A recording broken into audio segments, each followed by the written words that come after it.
தமிழ் தடம் நேயர்களுக்கு வணக்கம். நம்மோடு உரையாட ஊடகவியலாளர் திரு கேப்ரியல் இணைந்திருக்காங்க. வாங்க பேசலாம். வணக்கம். வணக்கம்.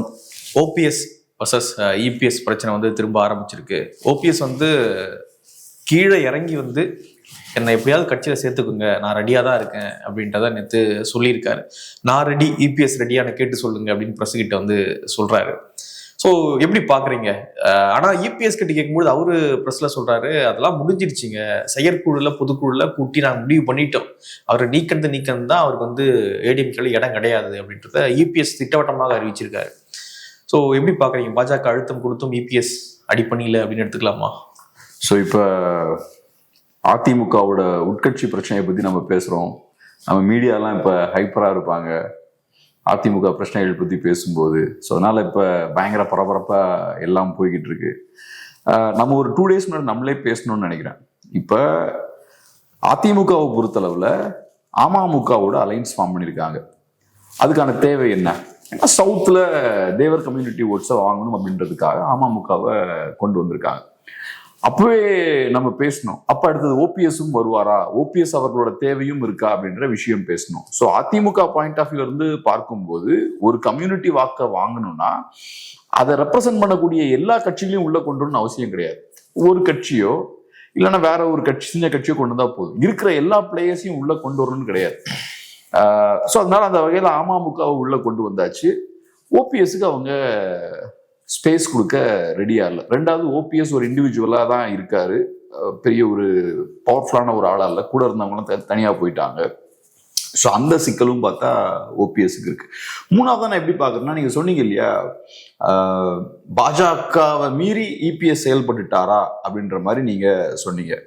ஏன் அப்படி சொல்றீங்க? ஏன்னா இப்ப அமமுக அங்க அலைன்ஸ்ல சேரும் போது பாஜக ஏதோ ஒரு வகையில 2 தரப்பு மேலேயும் ஒரு அழுத்தம் போட்டிருக்க வாய்ப்பு இருக்கு.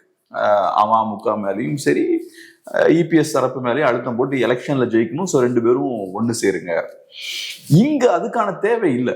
ஓபிஎஸ் ரெடியா இருக்காரு. அங்க அமமுக தகராறுலாம் பண்ணிட்டு வெளில போனாங்க, அதுக்கப்புறம் சேர்றாங்க. இங்க ஓபிஎஸ் ரெடியா இருக்காரு. ஸோ ஓபிஎஸ் சைடு பிரச்சனையே இல்லை, இபிஎஸ் தான். இபிஎஸ் சைடுல மட்டும்தான் நீங்க அதை செஞ்சிருக்கணும். பட் இருந்தும் ஏன் செய்யல? மேபி இப்படி கூட இருக்கலாம். ஓபிஎஸ் அவர்களை வேற யாரும் அகாமடேட் பண்ணலன்னா நாளைக்கு அவரு பிஜேபி சைட் போறது கூட வாய்ப்பு இருக்குல்ல. ஸோ ஃபியூச்சர்ல அது பிஜேபி கூட பெரிய ஒரு அசட்டா இருக்கலாம். ஓகே, நமக்கு வர வேண்டிய ஒரு அசட் நம்பி அந்த பக்கம் தள்ளி விடணும். ஆமா ஆமா. ஏன்னா இப்ப நயனார் நாகேந்திரன் பாருங்க, அவரு இப்ப அதிமுகல இருந்து பாஜகல போய் சேர்றாரு. சவுத்துல இப்ப பிஜேபிக்கு ஒரு முக்கியமான ஃபோர்ஸா அவர் இருக்காரு. ஸோ மேபி ஃபியூச்சர்ல ஓபிஎஸ் அந்த மாதிரி கூட இருக்கலாம். அதிமுகவோட தான் பாஜக டிராவல் பண்ணிட்டே இருப்பாங்கன்னு சொல்ல முடியாது இல்ல. ஓகே, பட் இருந்தாலும் இப்ப பார்க்கும்போது ஓபிஎஸ் அவர்கள் தனித்து விடப்பட்டிருக்காரு. இபிஎஸ் அவர்களுக்கு எல்லாரையும் அகாமடேட் பண்ணவும் விருப்பம் இல்லை. ஏன்னா இபிஎஸ் அவர்களோட வெற்றியே இந்த லாஸ்ட் 4 yearsல என்ன, 4-5 yearsல அவரு எல்லாரையும் ஓரம் கட்டிட்டாரு. கட்சியை விட்டு நீக்கினவங்க எல்லாத்தையும் ஓரம் கட்டிட்டாரு. பொலிட்டிக்கலா ஓரளவுக்கு அவங்கள பலவீனப்படுத்திட்டாரு. ஏன்னா அவங்களால வேற எங்கேயும் சேர்ந்து ஒர்க் பண்ண முடியல. அதுதான் அவரோட மிகப்பெரிய வெற்றியே. ஆனா பலவீனப்படுத்துறதுக்கு பிறகு உள்ள கூப்பிட்டுக்காங்கல்ல. இப்ப சொல்றாங்க, இப்போ டிடிவி சொல்லிட்டாரு, அதிமுக பொதுச் செயலாளர் எடப்பாடி பழனிசாமி அப்படின்றாரு.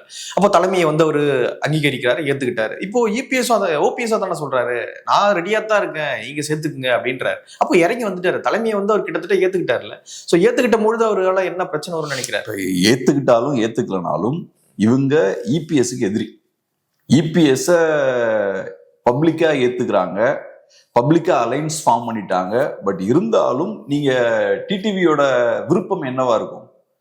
நம்ம ஸ்ட்ராங் ஆகணும், ஏதோ ஒரு வகையில சேலஞ்ச் பண்ணணும். கண்டிப்பா அதிமுக போய் சேரணும்ன்ற விருப்பம் கண்டிப்பா டிடிவி அவர்களுக்கு இருக்கும்ல.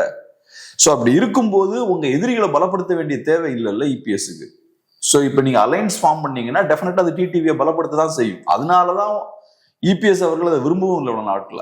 ஆனா இப்ப வேற வழி இல்லை. அதிமுகவுக்கும் தேவை இருக்கு, அமமுகவுக்கும் தேவை இருக்கு, பாஜகவுக்கும் தேவை இருக்கு. ஸோ அதனால கடைசியில வேற வழி இல்லாம ஓரளவுக்கு அவங்க டிடிவி அவர்களை அகாமடேட் பண்ணிட்டாங்க. ஆனா அதுக்குன்னு எல்லா எதிரிகளையும் அகாமடேட் பண்ணணும் அவசியம் இல்லைல்ல. அதுவும் குறிப்பா ஓபிஎஸ் அவர்கள் 3 times சிஎம்ஆ இருந்திருக்காரு. ஸோ அவருக்கு பெரிய ஒரு ஸ்டேச்சர் இருக்கு, முக்கியத்துவமும் இருக்கு. ஸோ அப்படி வரும்போது அவரையும் அகாமடேட் பண்ணணும்னு அவசியம் இல்லை. ஸோ முடிஞ்ச அளவுக்கு நம்ம ரைட், வேற வழி இல்லாமல் இவரை அகாமடேட் பண்ணியாச்சு. சவுத்துல கொஞ்சம் ஓட்ஸை கவருவதற்காக அவரை பண்ணிட்டோம். பட் இங்க ஓபிஎஸ்ன்னு வரும்போது ஒன்னு ஓபிஎஸ் அவர்கள் வீக் ஆயிட்டாரு. ரெண்டாவது, நான் ஏற்கனவே சொன்ன மாதிரி சவுத்ல நீங்க ஓட்ஸை கவரணும்னா அங்க இருக்கிற எல்லா பிளேயர்ஸும் வேணும்னு அவசியம் இல்லை. ஒருத்தர் இருந்தா கூட போதும். ஏன்னா ஒருத்தர் வந்தாலே ஒண்ணு அதிமுகன்ற கட்சி இருக்கு, ரெண்டாவது டிடிவின்ற ஒரு இன்னொரு பிளேயர் உள்ள வந்தாச்சு. அந்த மக்களுக்கு அப்ப நேச்சுரலா என்ன தோணும்னா இந்த சைடு ஓட்டு போடுறதுல பிரோஜனம் தோணும். ஸோ அதனால மேக்சிமம் ஓட்ஸை நீங்க கொண்டு வந்துடலாம். ஸோ அதனால எல்லா பிளேயர்ஸும் உள்ள வர வேண்டியது இல்லை. ஸோ இந்த ஃபேக்டர்ஸ் எல்லாம் இருக்கும்போது டிடிவி அவர்களோட தேவை இருந்த அளவுக்கு ஓபிஎஸ் அவர்களோட தேவை இல்லை. அப்படி எனக்கு தேவை பெருசா இல்லைன்ற சூழல் இருக்கும்போது நான் எதுக்கு ஓபிஎஸ் அவர்களை பலப்படுத்தணும்? குறைந்தபட்சம் அவரையாவது ஓரம் கட்டிடலாமே. ஓகே, ஸோ அதுதான் நான் பாக்குறேன். இப்போ ஓபிஎஸ்க்கு எங்கேயுமே ஸ்பேஸ் இல்லை அப்படின்றது அப்படிதான் தோணுது. ஆமா, ஓகே. எலெக்ஷனுக்கு பிறகு மேபி எலெக்ஷனுக்கு பிறகு மாறலாம். அதான் எல்லாமே இப்படியே இருக்கணும்னு அவசியம் இல்லை. இந்த ஸ்டாட்டஸ் கோ டைனமிக்ஸ் எல்லாமே மாறும். இப்பவே நல்லா மாறி இருக்குல்ல, ஃபியூச்சர்ல டெஃபினட்டா மாறலாம். இப்போதைக்கு அவருக்கு பெரிய ஸ்பேஸ் இல்லை. ஓகே, இன்னொரு விஷயம் நீங்க சொன்னீங்க, சவுத்ல வந்து ஒரு ஆள் வந்தா போதும் எல்லா ஓட்டுகளையும் கொண்டு வந்துடலாம், ஓரளவுக்கு கொண்டு வந்துடலாம் அப்படின்றது உங்களுடைய பார்வையா இருக்கு. இப்போ சவுத்ல யார் வந்து அதிகமான சீட்டை வந்து பெறுவது அப்படின்றதுல ஏடிஎம்கே பிஜேபிக்குள்ள ஒரு மோதல் போடுறதாக இருக்கு.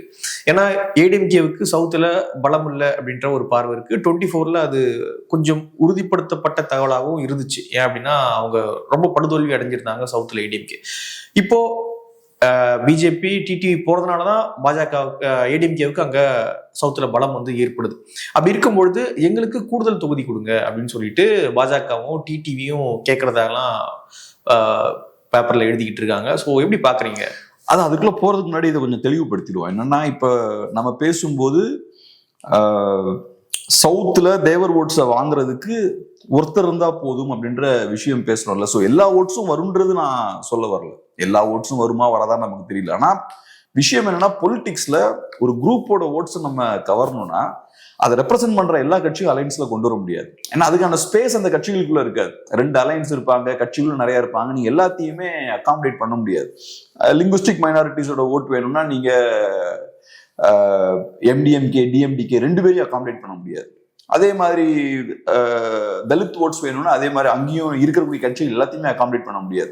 இஸ்லாமியர்களுக்கான ஓட்ஸ் வாங்கணும் அப்படின்னா எல்லா கட்சியும் அகாமடேட் பண்ண முடியாது. மேபி 1-2 சிறிய கட்சிகளை நீங்க அகாமடேட் பண்ணுவீங்க. ஏன்னா அதுக்கான ஸ்பேஸ் உங்ககிட்ட இருக்காது. ஸோ உங்களுக்கு லிமிட்டடான ரிசோர்ஸ் தான் இருக்கும். அதை வச்சு குறிப்பிட்ட சில பிளேயர்ஸ் தான் உள்ள கொண்டு வர முடியும். அதே மாதிரி இப்ப சவுத்னு ஒரு பகுதி இருக்கு. அந்த பகுதியில ஒரு ஓட் பேங்க் இருக்கு. அதை கொண்டு வரதுக்கு நான் 2 முக்கியமான பிளேயர்ஸையும் கொண்டு வர முடியாது. அது எனக்கு சாத்தியமா இருக்காது. அந்த அளவுக்கு ரிசோர்ஸ் பார்ட்டிக்குள்ள இருக்காது. அதுதான் என்னோட பாயிண்ட். ஸோ ஒன்னு இருந்தாலே ஓரளவுக்கு நீங்க கவர்ந்துடலாம். பிளஸ் உங்களுக்கு ஏடிஎம்கேன்ற பெரிய கட்சியோட பேக்கிங்கும் இருக்கு. அவங்களுக்கும் ஒரு ஓட் பேஸ் இருக்கும். அதெல்லாம் வச்சு ஓரளவுக்கு மேனேஜ் பண்ணலாம் அப்படின்றதான் பாயிண்ட். ரெண்டாவது, இப்ப பாஜகவை பொறுத்தளவுல ஓரளவுக்கு அவங்க ப்ராக்டிக்கலா இருக்கும். இந்த அலைன்ஸை பொறுத்தளவுல அதிமுகவை நம்பி இருக்கக்கூடிய அலைன்ஸ். பாஜக பெரிய ஹைப் கிரியேட் பண்ணலாம், பிரதமரை உள்ள கொண்டு வரலாம், ஹோம் மினிஸ்டரை உள்ள கொண்டு வரலாம், மீடியால பெரிய பேசு பொருளா இருக்கலாம். ஆனா களத்துல இறங்கி அரசியல் பண்ணும்போது அதிமுக தான் அங்க மெயினான பிளேயர். 2021 டபுள் ஆன்டி இன்கம்பன்சி இருக்கு. அதிமுக ஏறக்குறைய 180-190 சீட்ஸ் கண்டெஸ்ட் பண்ணிருப்பாங்கன்னு நினைக்கிறேன். 66 சீட்ஸ் ஜெயிக்கிறாங்க. ஸோ அவங்களோட ஸ்ட்ரைக் ரேட் பார்த்தோம்னா 3ல் 1 சீட் ஆவரேஜா ஜெயிக்கிறாங்க. பாஜக கண்டெஸ்ட் பண்ணது 20 சீட் தான், ஜெயிச்சது 4 சீட்டு. ஸ்ட்ரைக் ரேட் பார்த்தோம்னா ரொம்ப கம்மியா இருக்கு. 5ல் 1 சீட் தான் அவங்க ஜெயிக்கிறாங்க. ஸோ அதிமுக 180-190 சீட்ஸ் கண்டெஸ்ட் பண்ணியே 3ல் 1 சீட் ஜெயிக்கிறாங்க. இவங்க கண்டெஸ்ட் பண்ணதே 20 தான். அந்த 20லையும் 4 தான் ஜெயிக்கிறாங்க. ஸோ 5 சீட்ல 1 சீட் தான் அவங்களால ஜெயிக்க முடியுது. ஸ்ட்ரைக் ரேட் கம்மியா இருக்கு. பொதுவா கம்மி சீட்ஸ் கண்டெஸ்ட் பண்ணும்போது தான் ஸ்ட்ரைக் ரேட் அதிகமாகும். கம்மி சீட்ஸ் கண்டெஸ்ட் பண்ணும்போதே உங்களுக்கு ஸ்ட்ரைக் ரேட் கம்மியா இருக்குன்னா அதிகமாக இன்னும் கம்மி தான் ஆகும். இது காட்டக்கூடிய விஷயம் என்னன்னா பாஜக அதிமுகவுக்கு ஒரு லைபிலிட்டி தான். ஏன்னா பாஜக உள்ள வந்ததால மைனாரிட்டி ஓட்ஸ் அதிமுக விட்டு வெளில போயிருக்காங்க. அது போக பாஜகவுக்கு நெகட்டிவ் ஓட்ஸும் உண்டு. இப்ப நிறைய கட்சிகளுக்கு பார்த்தோம்னா நெகட்டிவ் ஓட்ஸ் இருக்காது. ஆனா பாஜகவுக்கு நெகட்டிவ் ஓட்ஸ் இருக்கு. ஸோ அதனால பாஜக ரொம்ப அக்ரெசிவா 40-50 சீட்லாம் டிமாண்ட் பண்ணி வாங்குறதா இருக்கலாம், இல்ல ஒரு பெரிய லெவல்ல நாங்க பெரிய தாக்கத்தை ஏற்படுத்தணுன்ற விஷயங்கள் பண்றதா இருக்கலாம். அதெல்லாம் பண்ண அதிமுகவுக்கு பாதிப்பு ஏற்படுத்தும். ஏன்னா கள நிலவரம் என்னன்னா, நான் சொன்ன மாதிரி டேட்டா வச்சு பார்க்கும்போது எலெக்ஷன்ல ஜெயிக்கணும்னு வரும்போது அதை செய்யறதுக்கான மெக்கானிசம் அதிமுக கிட்ட தான் இருக்கு. அது 21லயே அது ப்ரூவ் ஆயிருக்கு. ஸோ அதனால பாஜக ரொம்ப கராலா புடிச்சு கழுத்தை நெரிச்சு எடுத்தெல்லாம் சீட்ஸ் அதிகமா வாங்கலாம். அப்படி வாங்கினாலும் கடைசியில கிரவுண்ட்ல நீங்க டெலிவர் பண்ணணும். சீட்ஸை வாங்கிட்டு ஜெயிக்க முடியலன்னா என்ன பிரயோஜனம் இருக்கு? உங்களுக்கு தேவையில்லாத டைம் வேஸ்ட், ரிசோர்ஸ் வேஸ்ட். கஷ்டப்பட்டு சண்டையும் போட்டு சீட்ஸையும் வாங்கிட்டு நிறைய பணத்தையும் செலவழிச்சுட்டு நிறைய எஃபோர்ட்டையும் போட்டு ஜெயிக்க முடியலன்னா என்ன பிரயோஜனம் இருக்கு? ஸோ அதனால இந்த எலெக்ஷன்ல பாஜக ஜெயிக்கணும்னு நினைச்சாங்கன்னா அவங்க அதிமுகவோட சேர்ந்து ஒர்க் பண்ணா ஜெயிக்கலாம். அது இல்லாம நாங்க டாமினண்டான ரோல் பிளே பண்ணுவோம். ஏன்னா சாதாரண அதிமுக தொண்டர்களுக்கு கோபமும் இருக்கும். இப்ப நடக்கிற விஷயங்கள்லாம் வச்சு பார்க்கும்போது பெருசா இபிஎஸ் அவர்களை அங்கீகரிக்கல பாஜக. சிஎம் கேண்டிடேட்டாலாம் அவங்க ரெக்கக்னைஸ் பண்ணல இபிஎஸ் அவர்களை. ஸோ இது நம்ம டிவில இருந்து பேசுறது வேற. சாதாரணமா கிரவுண்ட்ல இருந்து ஒர்க் பண்ணக்கூடிய ஒரு அதிமுக தொண்டன் எதுக்காக ஒரு பிஜேபி கேண்டிடேட்டுக்காக ஒர்க் பண்ணணும்னு நினைப்பான்? நம்ம எதுக்காக ஒர்க் பண்ணணும்? நமக்கு கொடுக்கக்கூடிய பேசிக்கான ரெகக்னிஷன் கூட கொடுக்க மாட்டேங்கிறாங்க. நம்மளை சார்ந்து இருக்காங்க. நம்ம ஒர்க் பண்ணாதான் இவங்களால ஜெயிக்க முடியும். ஏன்னா அந்த இடத்துல கிரவுண்ட்ல அவன் தானே பவர்ஃபுல்லா இருப்பான். எலெக்ஷன் வந்து அவன் தான் பவர்ஃபுல்லா இருப்பான். ஆமா, நீங்க ஸ்டேஜ்ல நிற்கும் போது வேணா மோடி அவர்கள் பவர்ஃபுல்லா இருப்பாரு. ஆனா கிரவுண்ட்ல, ஊர்ல, பூத்துல அவன் தான் பவர்ஃபுல்லா இருப்பான். எதுக்கு இவங்களுக்காக ஒர்க் பண்ணும்? ஜெயிச்சாலும் இவங்க தான் எம்எல்ஏ ஆவாங்க. நான் எதுக்கு கஷ்டப்பட்டு ஒர்க் பண்ணும்? சோ அந்த ஆட்டிடியூட்லாம் கூட்டணி இருக்குமான்னு தெரியல. ஜெயிச்சாலும் எம்எல்ஏ ஆயிடுவாங்க. கூட்டணி இருக்குமான்னு தெரியல. அதுக்கு பிறகு நம்மள மதிப்பாங்களா மதிக்க மாட்டாங்கன்னு தெரியல. சோ நேச்சுரலா இந்த விஷயங்கள்லாம் அங்க போயிட்டு இருக்கும். அதனால நீங்க ரொம்ப அக்ரெசிவா அதிமுகவை நெருக்க அது மீடியால பார்க்கும்போது பாஜகவோட பலத்தை வெளிப்படுத்துற மாதிரிலாம் தெரியும். ஆனா அது கிரவுண்ட்ல சரியா ஜெல் ஆகாது. அது போக அமமுக அதிமுக அலைன்ஸுமே ப்ராப்பரா ஜெல் ஆகக்கூடிய அலைன்ஸ் கிடையாது. ஏன்னா இந்த 5-10 வருஷம் அவங்க சண்டை போட்டு இருந்திருப்பாங்க கிரவுண்ட்ல. இப்போ அவங்க எல்லாம் ஒரு அண்டர்ஸ்டாண்டிங்ல வந்திருக்காங்க. ஸோ ஓரளவுக்கு ஓட்ஸ் கொண்டு வருமா இருக்கும். ஆனா அது பெர்ஃபெக்டா ஜெல் ஆகக்கூடிய, கரெக்டா அலைன் ஆகக்கூடிய அலைன்ஸ் கிடையாது. ஒரு கெமிஸ்ட்ரி கிரியேட் ஆகக்கூடிய ஒரு அலைன்ஸ் கிடையாது. அதுவும் குறிப்பா பாஜக கிட்ட இன்னும் பெரிய சிக்கல் இருக்கு. நான் சொன்ன மாதிரி பாஜகவுக்கு நெகட்டிவ் ஓட்ஸும் உண்டு. ஸோ அதனால பாஜக அதிமுகவோட ஸ்ட்ரென்த்தை புரிஞ்சு கரெக்டா ரோல் பிளே பண்ணா பெட்டரா இருக்கும். தெரில அது எப்படி பண்றாங்கன்னு பார்ப்போம். இந்த சவுத்துக்கு நீங்க கேட்டீங்களா, அதுக்காக சொல்றேன். இழுபறி ரொம்ப சவுத்ல அதிமுக வீக்கு, அதனால நாங்க ரொம்ப அக்ரெசிவா இறங்கி நிறைய சீட்ஸ் வாங்கி ஜெயிச்சிருவோம் அப்படிலாம் பண்ண முடியாது. அதிமுக தான் டிரைவிங் சீட்ல உட்கார முடியும். அதிமுகவுக்கு தான் நிறைய சீட்ஸை ஜெயிக்கிறதுக்கான கெப்பாசிட்டி இருக்கு. நான் ஏற்கனவே சொன்ன மாதிரி ஸ்ட்ரைக் ரேட்லாம் அவங்களுக்கு ரொம்ப கம்மியா இருக்கு. அதனால பார்ப்போம் என்ன பண்றாங்கன்னு. இப்போ சவுத்துல வந்து அதிமுக பலவீனமா இருக்காங்க, அதனால எங்களுக்கும் சீட் அதிகமா கொடுங்கன்னு பாஜக ஒரு பக்கம் கேட்கறாங்க.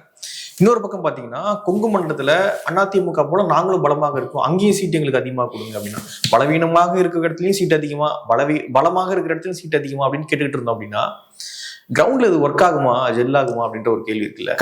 மேடையில ஏறி போஸ்ட் கொடுத்துட்டா மட்டும் ஒர்க் ஆயிருமா கூட்டணி? அதான் நான் சொன்ன மாதிரி மேடையில நீங்க இதெல்லாம் பேசும்போது ஸ்ட்ராங்கா தெரிவிங்க, நியூஸ் ரூம்ல ஸ்ட்ராங்கா தெரிவிங்க. ஏன்னா அதிமுக அங்கெல்லாம் வீக்கா இருப்பாங்க.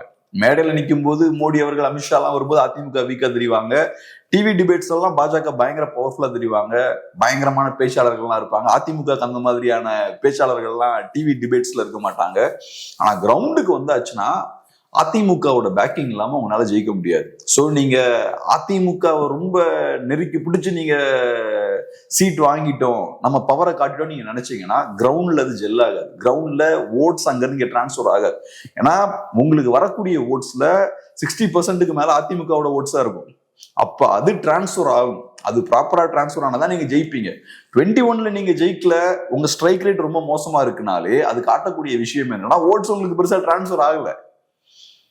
அதிமுகனால வின் பண்ண முடியுது 3ல ஒரு சீட். டபுள் இன்கம்பன்சிக்கு அப்புறம் டபுள் இன்கம்பன்சிக்கு யாரை பிளேம் பண்ணுவாங்க?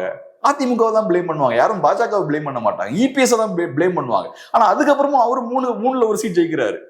ஸோ இது காட்டக்கூடிய விஷயம் என்னன்னா ஓட்ஸ் ப்ராப்பரா டிரான்ஸ்ஃபர் ஆகல.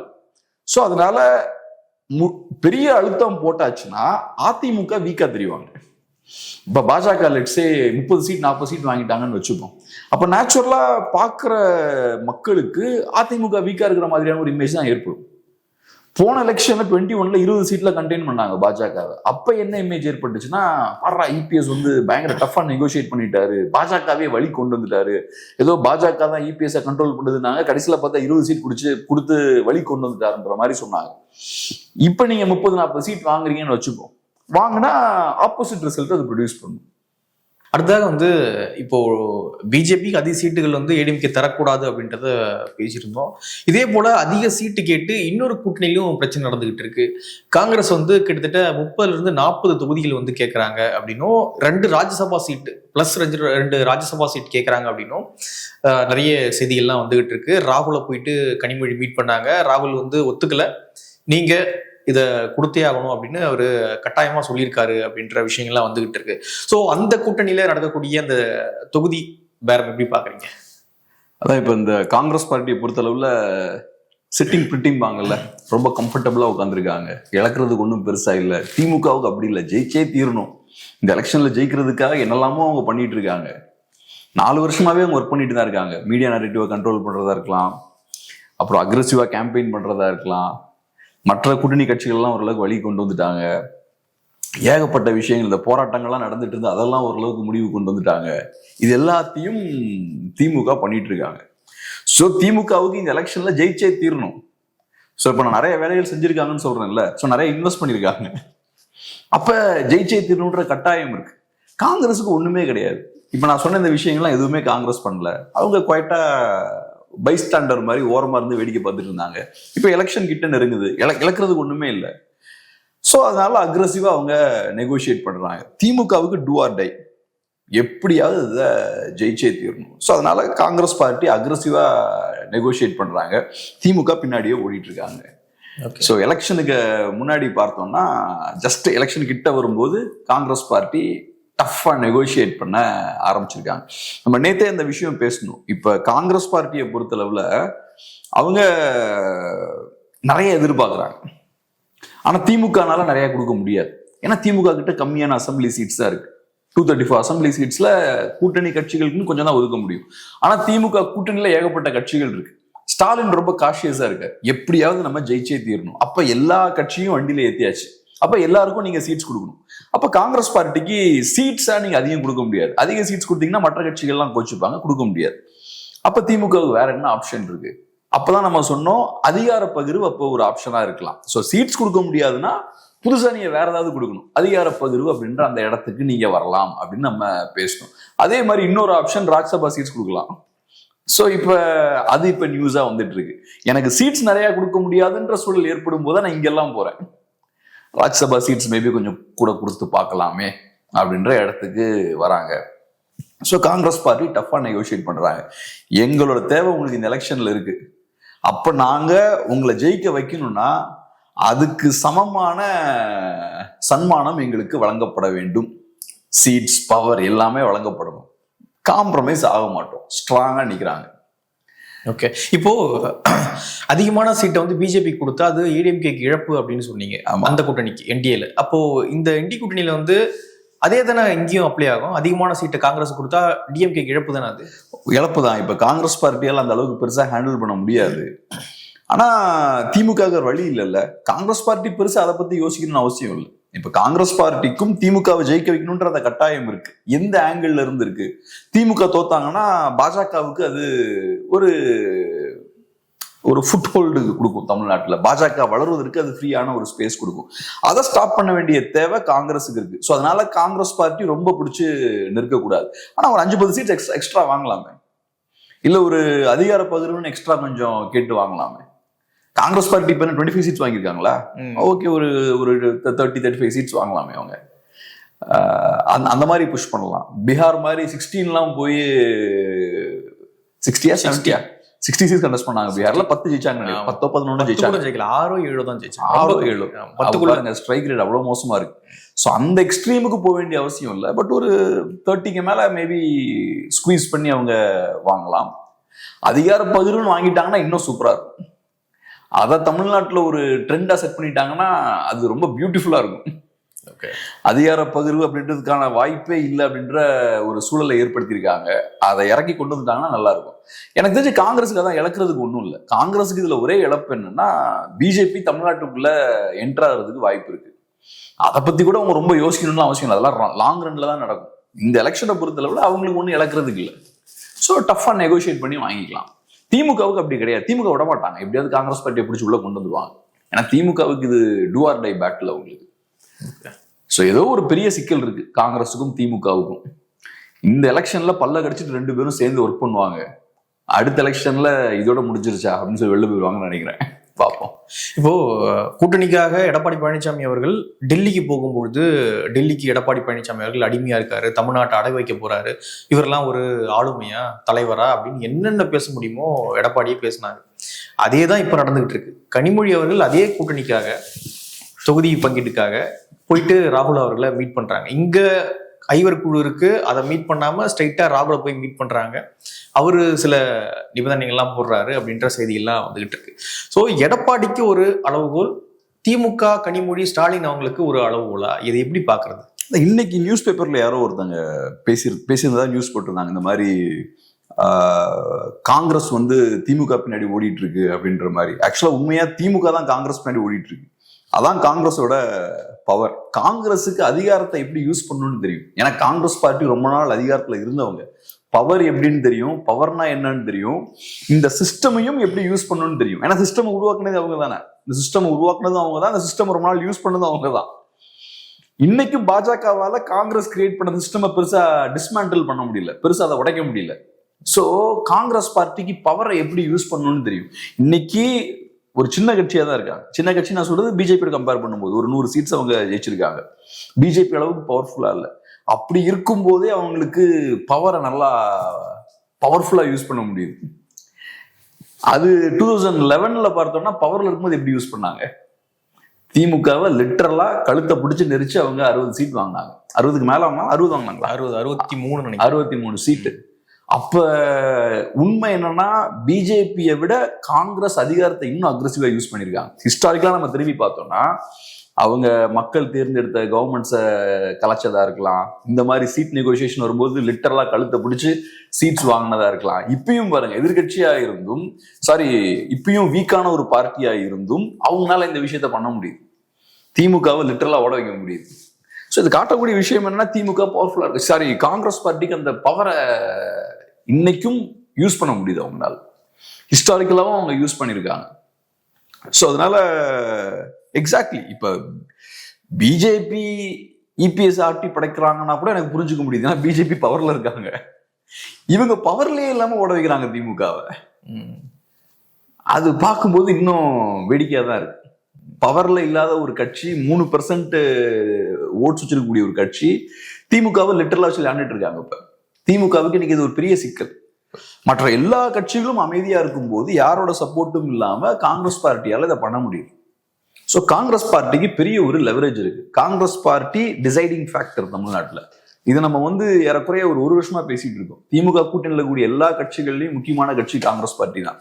ஏன்னா காங்கிரஸ் பார்ட்டி தான் திமுகவுக்கு அந்த பிராண்டை கொடுக்குது, ஆன்டி ஃபேசிஸ்ட் பார்ட்டி அப்படின்ற அந்த ஒரு இமேஜை கொடுக்குது. அதனால காங்கிரஸ் பார்ட்டி இல்லைன்னா திமுக முடிஞ்சாங்க. காங்கிரஸ் பார்ட்டியை கழட்டி விட்டாச்சுன்னா பாசிச பாஜகவோட சேர்ந்து பாசிச திமுகன்றுவாங்க. திமுக கூட்டணியில காங்கிரஸ் அளவுக்கு இப்போ யாருமே பிரச்சனை கொடுக்கல, எல்லாமே கப்பு சிப்புன்னு சைலண்டா கூட்டணி கட்சிகள் இருக்காங்க. ஆனா காங்கிரஸ் தான் திடீர்னு பாத்தீங்கன்னா இவ்வளவு குடைச்சல் கொடுத்து ஏதோ சென்ஸ் பண்ணிட்டாங்க. அவங்க திமுக எங்கேயும் நழுவி போறாங்கன்றத சென்ஸ் பண்ணிட்டாங்க. 26 மட்டும் தான் நம்ம லாபம் பார்க்க முடியும், அதன் பிறகு ஒன்றும் பண்ண முடியாது. ஃபியூச்சர்லாம் நம்ம யோசிக்க போறதில்ல. 26ல எனக்கு என்னோட பவுண்ட் ஆஃப் ஃபிளஷ் எனக்கு வேணும் அப்படின்றதுல அவங்க தெளிவா இருக்காங்க. நான் உங்களுக்கு ஒரு சர்வீஸ் கொடுக்குறேன், உங்களை ஜெயிக்க வைக்கிறேன், அதுக்கு ஈக்குவலான லாபம் எனக்கு இருக்கணும்.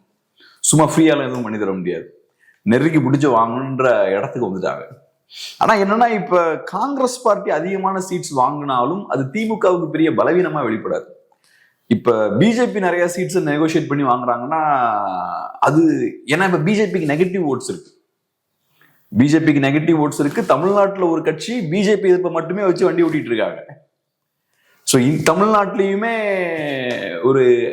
ஒரு கணிசமான ஆன்டி பிஜேபி ஃபீலிங் இருக்கு. ஸோ அதெல்லாம் இருக்கும்போது நீங்க இபிஎஸ் இருந்து அதிகமான சீட்ஸ் வாங்கும்போது அது இபிஎஸ் பலவீனமா காட்டும். ஆனா காங்கிரஸ் பார்ட்டி அதிகமான சீட்ஸ் வாங்கினா அது பெரிய நெகட்டிவ் இம்பாக்டை ஏற்படுத்தாது. காங்கிரஸுக்கு பெரிய நெகட்டிவ் ஓட்ஸ் கிடையாது. ஒரு காலத்துல மேபி இருந்திருக்கலாம், இன்னைக்கு காங்கிரஸுக்கு நெகட்டிவ் ஓட்ஸ் கிடையாது. ஏன்னா காங்கிரஸ் பார்ட்டி ஒரு வீக்கான ஒரு பொலிட்டிக்கல் ஃபோர்ஸா தான் பாக்குறாங்க.